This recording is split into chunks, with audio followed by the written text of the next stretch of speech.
Chase Awoniyi for goals against Libya. Who is going to get the goal? Libya is not a little nut to crack as the Super Eagles interim coach Austin Eguavoen has backed Victor Boniface, Taiwo Awoniyi, Kelechi Awoniyi, and of course Kelechi Iheanacho is going to be in that game too. But then he is not in camp yet, but they said he's going to be returning back to camp today, and others have been also invited, and the players have been asked to deliver the 3 points despite the absence of his number one choice striker. Do you know who I'm talking about when I say that Eguavoen's number one super striker? You know who I'm already talking about. I'm talking about Victor Osimhen, who is not going to be readily available for that game. And what's the problem? What's the matter? Someone may care to know. As a matter of fact, let me just bring you a little detail about the first match of the Super Eagles, as the doubleheader is set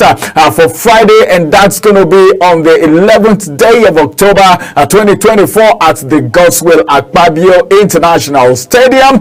Before both sides trade tackles at the Matthias of Benina Stadium, Libya, 4 days later, meaning after the first leg of the game in Nigeria's Super Eagles will be going to Libya, and they'll be holding it down at the Benina Stadium. As a matter of fact, that's going to be 4 days after, but unfortunately Eguavoen will not be with his choice, number one choice striker. I'm talking about Victor Osimhen, after the striker picked up an injury during Galatasaray's 3 draw with Kisenpasa 2 weeks ago. In the voice of Eguavoen, this is exactly what Eguavoen said. He was pained, he was bitter about everything that happened, and the boys are now ready to fight for those 3 points. Every second count, as a matter of fact, in that game. And he said he knows it means to get the job done. That's all it takes. All I'm saying and all I will be going for is to make sure the job is being done. If you say the job should be done, what is he really talking about? He's talking about the fact that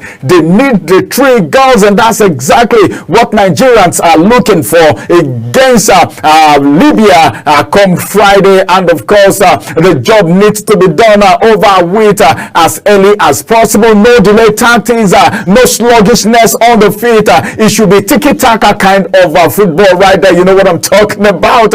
And all Nigerians are saying is get us the goal, and it's going to be a very tough one. That's coming from the coach of the Super Eagles, because no club, no countries should be taken for granted. But he said he thinks that at the end of the day, with the boys that he has right now, and the fact that these guys are so eager and they are so optimistic and they are so enthusiastic, and of course bringing on their A game, he said they are going to have the game delivered in favor of the Super Eagles, and Nigerians will smile at the end of the day. Remember, it is Talk Sport and we are talking sport. Remember, sport is a game, and of course sport is a show that every one of us will need to participate. So if you're close to your screen right now, just know that we are doing it together. All right, my guest will be joining me on the show right now, and of course Yusuf is standing by. He's going to be joining me via Zoom, and we are going to be talking sports together. Not just me and Yusuf, you will also be there talking sport, because as we are saying ours here, you are right there analyzing, and that's why they said sport is a game of everybody and not just one person. All right, as soon as he come on, I will let you know. Okay, he's right here. Good morning, Yusuf. Good morning, Yusuf. All right, as soon as he comes on, I'll let you know. Yusuf will be joining me. He's a sport analyst, and he's going to be analyzing and talking sport alongside Ramsey this morning. And let me take you more to things happening from the world of sport, as I am ready to bring you deep details concerning things happening from the world of sport this morning. It will interest you to know that it will also be another time for the Libyan national team, and of course to prove what they actually have. And so interesting, instead of arriving in Nigeria, they arrive a day earlier than the expected day. Immediately after their training, they just got into the private jet, and here they are in Nigeria. I'm talking about the Libyan national team who arrived in Uyo, the capital of Akwa Ibom State, ahead of the Friday's 2025 African Cup of Nations qualifying fixture against the Super Eagles right there at the Godswill Akpabio Stadium. It's an international stadium. No wonder the NFF president is saying we're looking for another stadium that will equate that of Akwa Ibom. Well, I think that's something that can be done. That's, by the way, let me also let you know that the North Africans are bottom of Group D, which also houses Benin Republic and Rwanda, having already mustered 1 point in 2 matches, making it a paramount game for them to go for broke against the Super Eagles. That's to tell you how serious that game is really going to be. It is a very desperate time. And who are the desperados here? Well, the Super Eagles are desperate. The Libyan team is also desperate. But then they are all seeking to rekindle their qualification hopes, especially the Libyan side for the finals of the tournament that is going to be happening back there in Morocco. And as a matter of fact, being the first outing of their new head coach, this guy has a point to prove. Why am I saying this? I'm saying this because this got a point to prove. That is the Libyan coach. He has a point to prove. Why? Because he just came into the scene and he needs to prove to the people that he's got what it takes to actually take Libya to their promised land. And for that reason, he's going to be doing extra job to make sure things go very well. And he has also chosen to succeed the Serbian coach. He was chosen, and he's the one coming in for the Serbian coach who is also going out. I'm talking about Molitana Sedjovic Mitchell, who is actually leaving. And after the team's poor result in the first 2 rounds of the qualifiers, they have to show him the way out. But then I don't know why coaches are always being sacked. What about the players who were actually in the field of play battling with the ranked leader game? Of course, the qualifiers also makes the visitors very dangerous opponent. This is because they need what it takes to go home with the 3 points in that game. But then the Super Eagles, will you guys be relaxing? Don't just play. The coach has said something very vital, talking about Guavam now, who said, well, they need to do everything, and whatever they have to do in that game against Libya, they have to do it very fast. It needs to be a sharp runs, no delays as they come into the game immediately. That's that for the Nigeria versus Super Eagles game. What am I talking about right now? Let me talk about Enyimba. Well, Enyimba have actually proven that they are formidable in the past, and now I'm going to be taking you to the draw of the Confederation Cup. How did it really happen? Where is the Nigeria team? Are they going to find it very easy, or they will find it very difficult?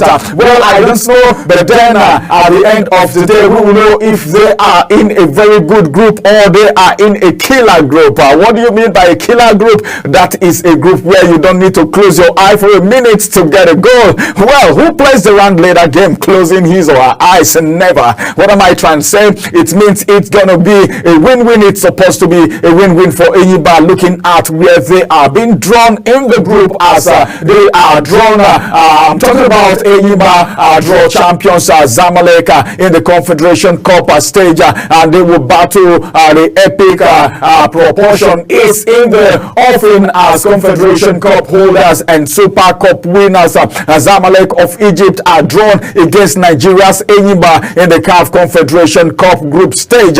Well, that is a very deadly one, because you know who Zamalek is. Zamalek is not a club to play with at all.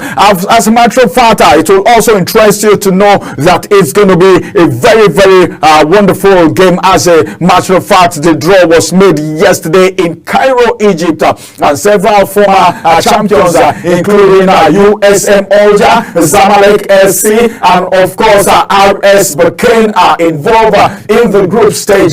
This year is not like the other years where you have some countries and some clubs, as a matter of fact, that you can just call walkover. Right now in this group stage, I don't think there is a walkover, and if you don't get it right from the beginning, Enyimba, you are going to miss out. Come on, make Nigerians proud.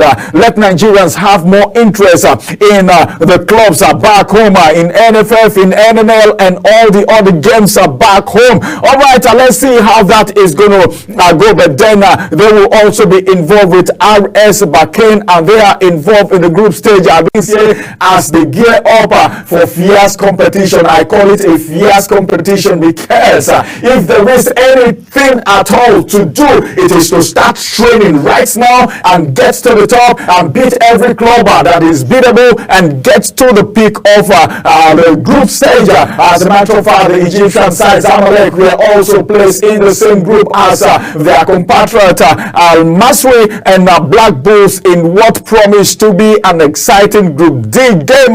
Zamalek, like I said, seeking to add another CAF Confederation Cup to their illustrious history again. They've been champions before, and you know it is never enough. No one is ever satisfied being a champion, so they will also want to maintain their pedigree in that game just to keep history. But then they will be facing a very tricky group this time. Will they really survive from the group, or they won't survive?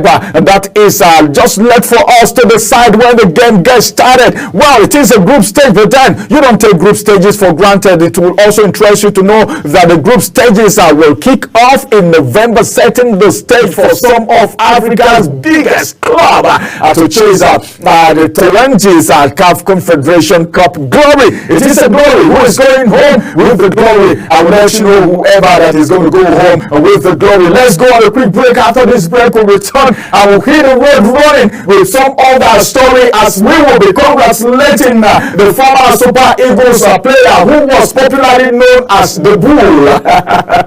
Well, when I say the Bull, you know what I'm talking about already. I'll talk more about Amokachi and his present condition and where he is right now. I'm not talking about his doings now. I'm talking about him. He's got a place right now. He's got a job, and this is a very formidable job. I'll tell you more about that, and that's going to be after this break.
Amokachi, welcome back from that break. Of course, it was a very wonderful one. It's good to have you right here. There is no overdose when it comes to sport, and this is Talk Sport. We are talking sport right now from Global Television, and right now we are hitting the road straight ahead to Benue State, where Amokachi pledges 120% commitment to Lobby Stars' success. The newly appointed technical advisor of Lobby Stars of Makurdi, Daniel Amokachi the Bull, resumed at his a new duty post as he had his first training session with the team on Monday morning at the Makati Stadium. The club in a statement said during his introduction to the players, the former Super Eagles coach and Benue-born football tactician emphasized his role as not just being somebody who is a coach, that he is a friend, that's number one, he's a confidant, that's number two, and that he is the boss. He needs to define that so that everyone will just be very free with him. That's what I think. And the statement also indicated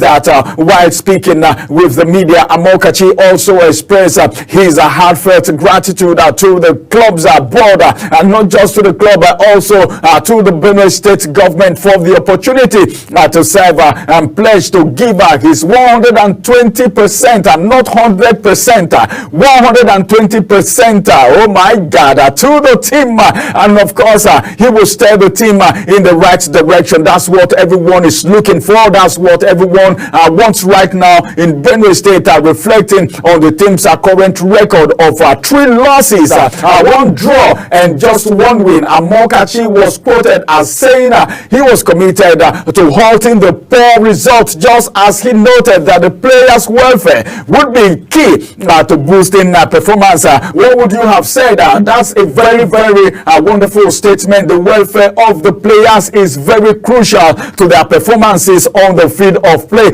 Some persons just look at the round later game. They don't think about the welfare. That's why sometimes if some people are blaming players for certain things, I just look at them and say, well, you don't know how these guys are faring. You don't know their psychological state. You don't know their emotional state. But then some coaches, because they feel some players are good, they just get them into the field and want them to play, not minding their state of mind. I don't know, their condition is very important. That's one of the first things Amokachi is actually looking at as the incoming coach of Lobby Stars Football Club. As a matter of fact, Lobby Star Football Club have lost some games, they've drawn some games, and they've won just a game, and that's not good enough. And he has tied into the fact that their performance needs to be upped a little bit, but then their welfare mustn't be taken for granted. Meanwhile, Lobby Stars are said to have commenced intensive training ahead of their highly anticipated,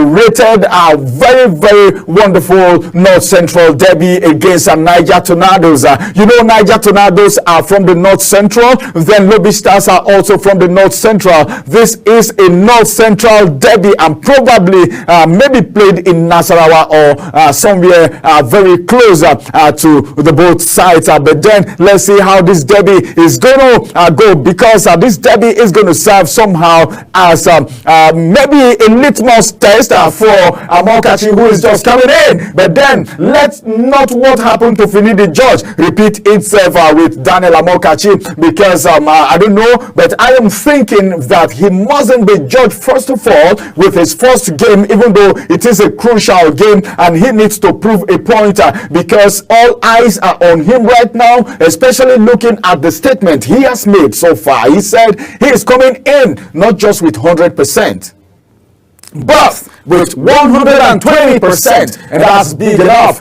So let's see what's going to happen from that North Central derby against Niger Tornadoes this weekend. And the game is not going to happen in Nasarawa State. It's not going to happen in Benue State. It's going to be happening in Niger State, and that's going to be in Mina, to be specific. Moving away from there, let's talk a little bit. Remember, we're still at the home front.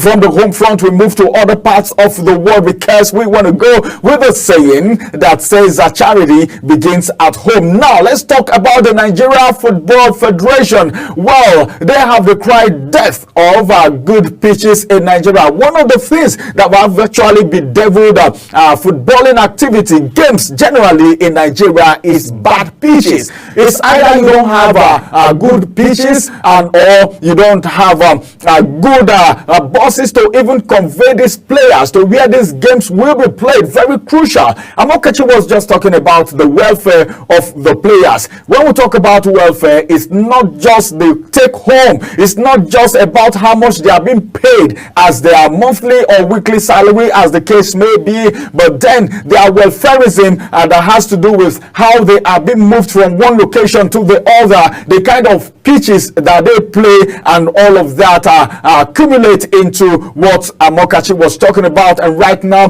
one of the things that the president of the Nigerian Football Federation, Ibrahim Gusau, have decried is the fact that the poor standard of stadia in the country has become very worrisome for the Super Eagles to play Grade A matches. Gusau actually made the observation while speaking with journalists after inspecting the ongoing renovation of the Aparaku Stadium there in Makurdi, Benue State capital. And as a matter of fact, he revealed that the NFF was seeking an alternative to Godswill Akpabio International Stadium. Where do we use apart from Uyo? Where can we use again? And unfortunately, and this is embarrassing for me, and this is not too good, if the round leader game is actually valued in a country like Nigeria, then we should have standard stadiums, not just like the one that was built in Akwa Ibom State, but then in the country we should have other very international standard stadiums. Look at what the NFF president is saying right now. He's decrying, he's worried, and of course he's bothered about the fact that if you look away from the Godswill Akpabio Stadium, there's nowhere else to take your eyes to. There is nowhere else to go to if you want to talk about international standard stadiums, and that's worrisome. That's a problem. What do we do about that? I think the NFF president will have to do something about that, and of course he needs to get back to the table and see how these things can actually be fixed. My guest is supposed to join me via Zoom, but then there is a little technical hitch, and I'm going to be driving it. I'm going to be the pilot man. I'm going to be doing both the analysis and of course bringing you the stories. I will be doing the two all together pari passu as we get longer in the world of sports today. Well, I don't know, but then it's worrisome. Once again, the governor of Benue State also stated that they are blessed with talented athletes and women in the past, and promise to invest more in sport to bring back the glory days for Benue State. And of course, talking about the performance of Lobby Stars, and not just Lobby Stars, we have the Nigeria Tels.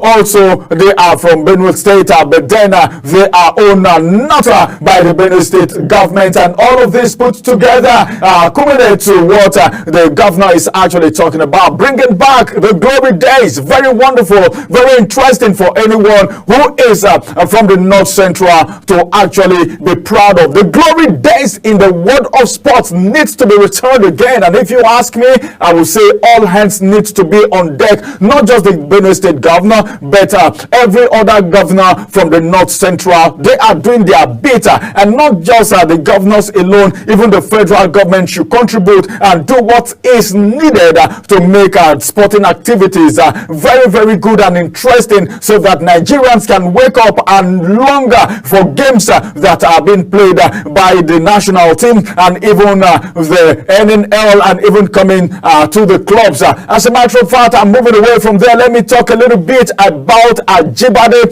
Rasheedat is making Nigeria proud. As a matter of fact, I can't stop talking about Rasheedat Ajibade. What am I saying?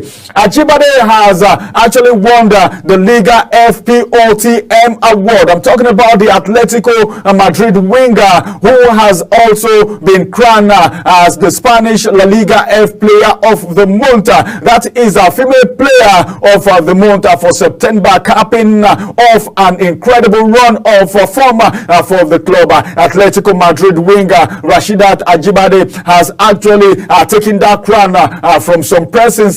She has been capped as an incredible runner for the club so far. And the report also has it that the 24-year-old Nigerian sensational, dazzling player was actually very, very sensational throughout the month. Not just in one game, not in two games, but dazzling player was actually very, very sensational throughout the month. Not just in one game, not in two games, but all through the month, scoring 5 beautiful, wonderful goals and providing 2 assists in 4 league matches for Atletico. Her exemplary performance also left the opponent in awe, and of course they solidify her status as one of the league's top talent. My God, I love this. Man, Ajibade, thumbs up for you, thumbs up for you, thumbs up for you, sister. You know, success has many brother and failure is an orphan. If to say she no do well now, I no go thumbs up for her, but now they call her my sister because she's doing well. That's how it is, man. Ajibade actually didn't do it alone. She had some other people that would have merited that, but she was able to beat other top players to get the award, edging out Barcelona's Pajo, Real Madrid's Caroline Ware, and Levante, Barcelona's Maria Lampard, and of course Atletico Club's Firmino's Nevado. These are very, very good, wonderful players that were actually in that position to get that award. But what did Rasheedat do? She said, well, I'm a Nigerian, we don't take a no for an answer, and she went and grabbed that award, and that is kudos for our own Super Falcons player. Moving away from there, can we talk a little bit about the Super Eagles forward Ademola Lookman, who was also included in the Serie A team of the week alongside 4 of his Atlanta teammates after claiming the man of the match award in his side's 3-0 win over Shakhtar Donetsk in their midweek UEFA Champions League clash. He continued his brilliant form by chipping in an assist in his side's 5-1 victory over Genoa. That was last weekend, and it was very wonderful. It was very beautiful, and I really love how that happened. And this in turn saw him seal a spot in what's called Serie A Team of the Week. Let's clap. Let's clap. Let's clap. Kudos. The Nigerian players are not doing badly, but then let's see how this performance will translate into getting goals against Libya. All we are saying is give us goals against Libya, and as a matter of fact, Nigerians are looking forward to how it's going to go. That's going to be on Friday when Nigeria will be taking playing against Libya back at home. Well, if you didn't do it well at home, if you go away, you know what I'm talking about. You know how it has been. And of course, there is a good news right here that Victor Osimhen will be returning from injury. I told you earlier that Victor Osimhen will not be in the Super Eagles versus Libya as game because he sustained some injury from the last match that he actually played for Galatasaray. As the striker has already been confirmed that he's going to return to action immediately after the international break. Galatasaray striker Victor Osimhen brought in this confirmation immediately after the international break. Will get him again in the field of play, and those that have missed him, especially the Nigerian players and all Victor Osimhen fans, will get to see him once again. The injury also ruled him out of Nigeria's African Cup of Nations qualifiers against Libya. Since joining Galatasaray on loan from Napoli, I don't want to tell you the story right now because you know how it is. That happened in September. As a matter of fact, Osimhen has been quite impactful. That's number one. He has been contributing. That's number one. He has been formidable, and that's number two. He has proven points, and that's so many to talk about him with 2 goals and 4 assists in 4 matches across all competition, and his presence will be key as Galatasaray aim to extend their lead in the Turkish Super League, and of course they would also want to defend the title. It is not just winning the league, but they will need to defend the title because they are the title holders. But then they need the likes of Victor Osimhen to be in that game. And of course, the Galatasaray fans are also looking forward to his return. And so good, he's going to be returning very soon. Let's see him return and not just playing for Galatasaray, but also having to respond to the call for Super Eagles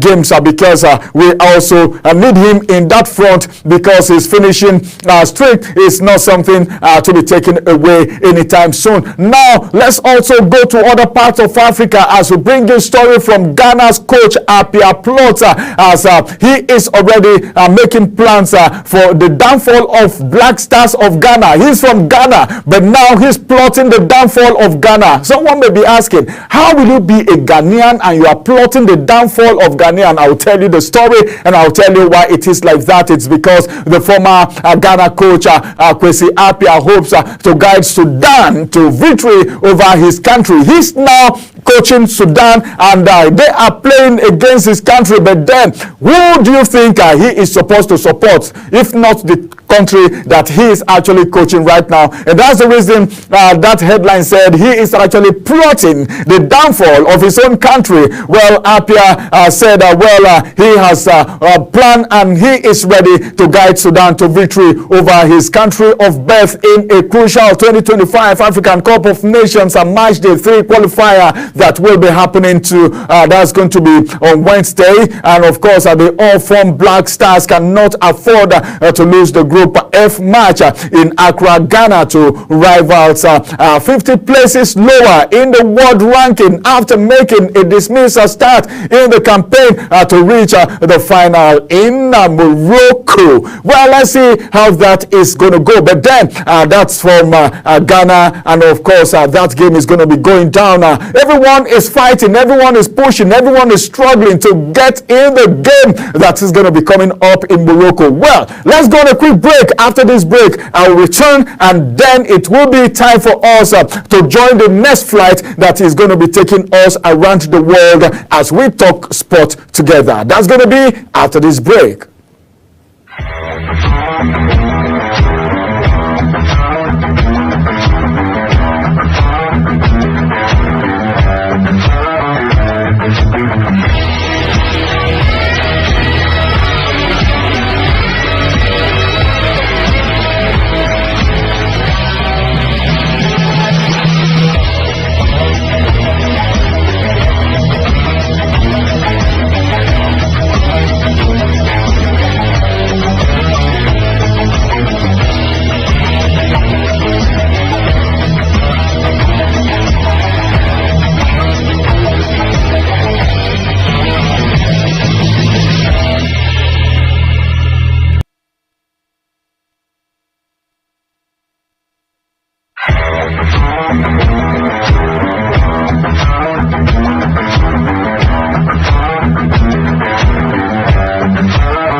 Sport ignites sports day and night. There's no overdose when it comes to sport, and more still coming on your way on Talk Sport, reaching you live on the red from Global Television. Fortunately, and should I say it, at last, my guest is right here. He's been trying, but then because of some technical issues from his own end, he couldn't get on the call. Right now, he's here.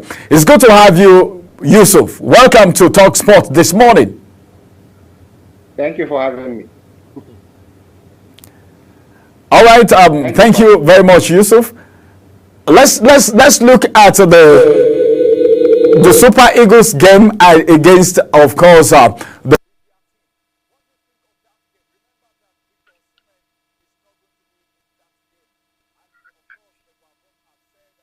I can't hear.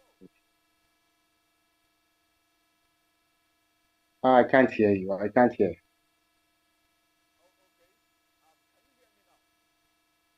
Hello, can you hear me?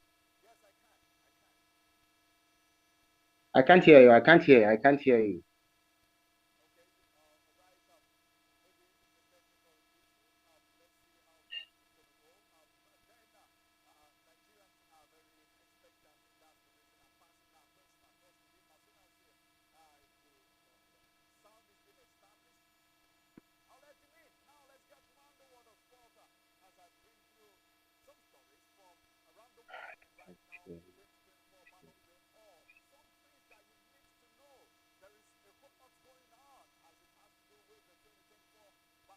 I can't hear you. I can't hear you.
Audio.